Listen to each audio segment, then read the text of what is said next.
ये कहानी एक ऐसे लड़के निखिलेश की है जिसे डांस का जुनून था। वो डांस के जरिए दुनिया को जीत लेना चाहता था। ये उसका जुनून था, लेकिन दिल में कहीं बैठी एक आरज़ू भी थी जो अक्सर ही उससे उसके प्यार के बारे में कहा करती थी। उसकी इच्छा थी उसकी जीवन संगिनी एक गायिका हो, भले वो गायन में स्नातक ना हो, न ही उसका पेशा गायन हो, लेकिन वो उसके लिए गुनगुना सके, उसके लिए चार शब्द ही हो पर गा सके। वो अक्सर ही भीड़ में उस आवाज को तलाशता था, न जाने उसके दिल को कौन सी उस आवाज का इंतजार था जो उसे इतने दिनों में कभी नहीं मिली थी।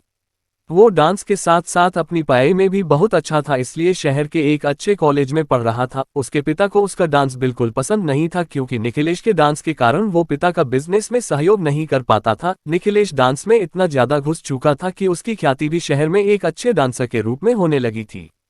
कॉलेज में अक्सर उसे गुनगुनाने की आवाज सुनाई देती थी जो उसके मन को विचलित कर देती थी। शायद यही वो आवाज थी जिसे वो ढूंढ रहा था। जब भी वो उस आवाज को सुनता, उसका पीछा करता, लेकिन उसे कभी वो लड़की नहीं मिलती जिसकी वो आवाज थी। कई दिन बीत गए, उसे बिन देखे ही उस आवाज से प्यार होने लगा था। उसने अपने दिल ही दिल में उस आवाज के अनुरूप एक तस्वीर बना ली थी और अपने सपनों में उस तस्वीर से मोहब्बत करने लगा।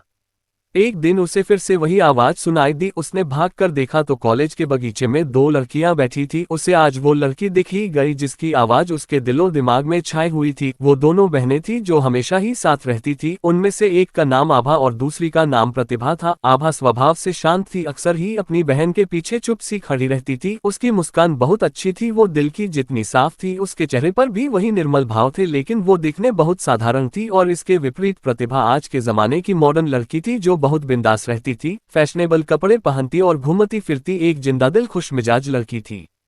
जब निखिलेश ने प्रतिभा को देखा तो उसकी आंखें थम गई। उस नशीली आवाज के पीछे ये सुंदर चेहरा देख निखिलेश संसार रह गया और अपना सब कुछ उस पर लुटा बैठा। हर वक्त वो इस कोशिश में रहता कि कैसे भी प्रतिभा से उसकी बात हो। इसके लिए उसने उससे फेसबुक पर फ्रेंड रिक्वेस्ट भी भेजी। वो घंटों फेसबुक पर प्रतिभा से बातें करता, एक दोस्त की तरह उससे अपने सुख दुख शेयर करता, और दूसरी तरफ से भी उसे बहुत अच्छा रिस्पॉन्स मिल रहा था। निखिलेश की जिंदगी का खालीपन भर गया था। उसे एक साथी की आदत सी होने लगी थी। जब तक वो दिन भर की बातें फेसबुक पर उससे शेयर नहीं करता, उसका दिन पूरा नहीं होता था। कई बार उसके असाइनमेंट पूरे नहीं होते, और जब वो ये बात अपनी दोस्त को फेसबुक पर कहता, दूसरे दिन उसके नाम से कंप्लीट असाइनमेंट क्लास में जमा हो जाता था। इसके अलावा जब भी निखिलेश को पैसे की जरूरत होती, उसकी फ्रेंड अपनी स्कॉलरशिप के पैसे उसके अकाउंट में ट्रांसफर कर देती। ऐसी कई बातें जो उसके कहते ही उसकी दोस्त पूरा कर देती थी। निखिलेश को यह एहसास हो गया था कि वो जितना प्रतिभा को पसंद करता है, उतना ही प्रतिभा उसे ये भी यकीन हो गया था कि प्रतिभा जितनी मॉडर्न रहती है, वास्तव में उतनी ही सरल और दिल से भोली है। शायद इसी एक बात में निखिलेश गलती कर रहा था, क्योंकि फेसबुक पर वो जिससे बातें कर रहा था वो प्रतिभा नहीं, आभा थी। जिसकी आवाज से, व्यवहार से, अपनेपन से निखिलेश को प्यार था, वो आभा थी। लेकिन निखिलेश का मन उस बाहरी सुंदरता की तरफ आकर्षित था जिसका मन उतना सुंदर नहीं जितना उसका था, जिसका चेहरा उतना सुंदर नहीं था। ये सिलसिला कई दिनों तक चलता रहा। आभा और निखिलेश दोनों ही एक गलतफहमी के चलते एक दूसरे के बहुत करीब आ गए। निखिलेश के एहसासों में प्रतिभा का चेहरा और आभा की आवाज, उसका सुंदर मन, उसके विचार दिन प्रतिदिन गहरे होने लगे। और इसी तरह उसके डांस का जुनून भी बढ़ता गया, क्योंकि आभा जो कि उसके लिए प्रतिभा थी, वो भी निखिलेश के डांस से बहुत प्यार करती थी। यहाँ तक कि निखिलेश ने अपनी प्यार की बातें अपने दोस्तों से तक कह दी थी। सब उसे हमेशा बोलते थे कि वो बहुत लकी है, क्योंकि उसे प्रतिभा जैसी सुंदर और मॉडर्न लड़की में वो सब गुण मिले जिसे वो हमेशा चाहता था। एक दिन उसने फैसला किया कि वो प्रतिभा से जाकर अपने दिल की बात कहेगा, और उसने वही किया। उस दिन वो बहुत अच्छे से रेडी हुआ और हाथों में गुलाब के फूलों का गुलदस्ता लेकर प्रतिभा से मिलने गया। प्रतिभा अपने दोस्तों के साथ बैठी थी और वही उसके साइड में आभा भी थी। निखिलेश उन दोनों की तरफ बढ़ रहा था, जिसे देख आभा के दिल में अजीब सी बेचैनी थी, क्योंकि वो लोग आज तक रूबरू नहीं हुए थे। पर कहीं ना कहीं उसे बहुत खुशी भी हो रही थी। जैसे ही निखिलेश उन तक पहुंचा और उसने हाथों में गुलाब लेकर घुटनों के बल बैठकर प्रतिभा को प्रपोज किया, ये देख आभा स्तब्ध रह गई और उसे सारी बातें समझ आ गई और वो चुपचाप वहां से चली गई। थोड़ी देर तक सब शांत रहा और एकदम ही प्रतिभा जोर जोर से हंसने लगी, और उसने अपने दोस्तों के साथ मिलकर निखिलेश की बहुत हंसी उड़ाई और कहा कि तुम क्या सोचते हो, मेरे जैसी मॉडर्न लड़की एक नचेया से शादी करेगी? मेरी पसंद तो एक पैसे वाला बिजनेसमैन है। और वो निखिलेश की बहुत बेइज्जती की। निखिलेश अपने गुस्से को पीकर वहां से निकल गया। तभी उसे आभा मिली। उसने निखिलेश से माफी मांगी, उसे बताया कि फेसबुक पर वो जिससे बात करता था वो खुद आभा थी। ये सुनकर निखिलेश और गुस्सा हो जाता है और अपना पूरा फ्रस्ट्रेशन आभा पर निकाल देता है। इसके बाद निखिलेश सब छोड़कर वहां से चला गया। वो अपनी बेइज्जती भूल नहीं पाया और उसने अपना डांस भी छोड़ दिया। अपने पिता की इच्छानुसार बिजनेस करने लगा। वो दिन रात बस काम करता। उसे बिजनेस में बहुत सफलता मिली, लेकिन हर रोज उसकी आंखों में वो एक दिन घूमता रहता जब उसकी बेइज्जती हुई थी। उसको सभी ऐशो आराम मिला, लेकिन चैन नहीं। उसके चेहरे पर हंसी तभी आती जब उसे फेसबुक पर कहीं आभा की कोई बात याद आती थी। दूसरी तरफ आभा भी उससे बहुत याद करती थी। एक दिन आभा को एक बहुत बड़े डांस कंपटीशन के बारे में पता चला। वो चाहती थी कि इसमें निखिलेश हिस्सा ले, लेकिन वो कैसे निखिलेश को इसके लिए मनाती।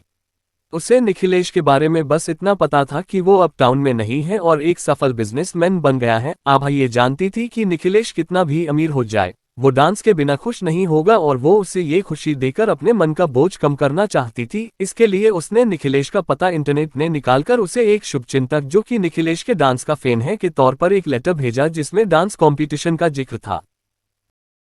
असल में निखिलेश के डांस को सभी इसी तरह से पसंद करते थे, इसलिए निखिलेश को इस शुभचिंतक से कोई आश्चर्य नहीं था। निखिलेश डांस छोड़ चुका था, उसने बस लेटर पढ़ा और रख दिया। लेकिन आभा को पता था निखिलेश को कैसे मनाना है। उसने कई लेटर और कई तस्वीरें भेजी जिसमें निखिलेश के डांस के प्रति प्यार का प्रमाण था, जिसे देख निखिलेश का दिल पिघलने लगा। और आभा ने जब तक ये सब किया जब तक कि निखिलेश ना मान जाए, और निखिलेश को मानना पड़ा। निखिलेश में फॉर्म भरा और जमकर तैयारी भी की। उसके चेहरे पर शांति और खुशी के भाव थे जिसे परिवार और ऑफिस एम्प्लॉइज समझ रहे थे। वो दिन आ गया जब कंपटीशन था। निखिलेश ने बिल्कुल तोड़ू परफॉर्मेंस दी और वो जीत गया। जब उसे पुरस्कार मिला तब सबसे आगे आभा खड़ी ताली बजा रही थी। उसे देख निखिलेश के चेहरे पर वही गुस्से के भाव आ गए और वो वहां से निकल गया। जब वो घर आया तो घर में उस शुभचिंतक ने फूल भेजकर उसका अभिवादन किया। साथ ही उससे एक लेटर भी लिखा जिसमें था कि आने वाले कुछ दिनों में उसे एक सरप्राइज मिलेगा। निखिलेश चौंक गया, उसे बार बार उसी बात का ख्याल सताने लगा। एक दिन शाम को घर लौटा तो घर पर प्रतिभा और उसके माता पिता प्रतिभा के रिश्ते के लिए आए थे। असल में आभा ने प्रतिभा और निखिलेश की शादी के लिए अपने माता पिता और प्रतिभा सभी को मना लिया था। आभा हर हाल में निखिलेश को खुश देखना चाहती थी, इसलिए पहले उसने निखिलेश को वापस अपने डांस से मिलवाया और फिर निखिलेश को प्रतिभा से। निखिलेश कुछ देर सभी के साथ बैठा पर उसका मन नहीं लग रहा था। उसने कमरे में जाकर फ्रेश होने की इजाजत ली और वहां से अंदर चला गया। अपने कमरे में बैठ निखिलेश सारी बातें सोच रहा था कि कैसे उसने एक आवाज सुनी, फिर उसकी बात आभा से हुई। वो कितना खुश था जब आभा हर परिस्थिति में उसके साथ न होते हुए भी थी। लेकिन ये सब उस दिन खत्म हो गया जब गलतफहमी दूर हो गई। लेकिन फिर से उसे वही सब महसूस हुआ जब उसने उस शुभचिंतक के लेटर को पढ़ा और उसकी बातों को माना। निखिलेश ने एकदम ही शुभचिंतक वाले लेटर निकाले और उसे असाइनमेंट की कॉपी से मैच किया। उसे समझ आ गया कि इस सब के पीछे कौन है। उसे सारी बातें समझ आ गई और यह भी कि वो क्या चाहता है। वो कमरे से बाहर आकर सबके बीच बैठा और उसने प्रतिभा के पिताजी के हाथ पकड़कर कहा कि मैं शादी के लिए तैयार हूं, पर मेरी एक शर्त है। मैं प्रतिभा से नहीं आभा से शादी करना चाहता हूं। वो सभी को कहता है मैं भी औरों की तरह सुंदरता में प्यार ढूंढ रहा था, ये भूलकर कि मुझे जिस आवाज से प्यार था उसका चेहरा ये तय नहीं करता कि आवाज कितनी सुंदर है। मेरे दिल को जिसने छुआ था असल में वो आभा ही थी। उसकी पूरी बातें सुन सभी की आंखें भर गई और निखिलेश और आभा एक हो गए। आभा का मन बहुत साफ था, इसलिए उसे उसका प्यार मिलता है और तभी तो हम कहते हैं मन चंगा तो कठौती में गंगा। ये कहानी कैसी लगी जरूर कमेंट बॉक्स में लिखें।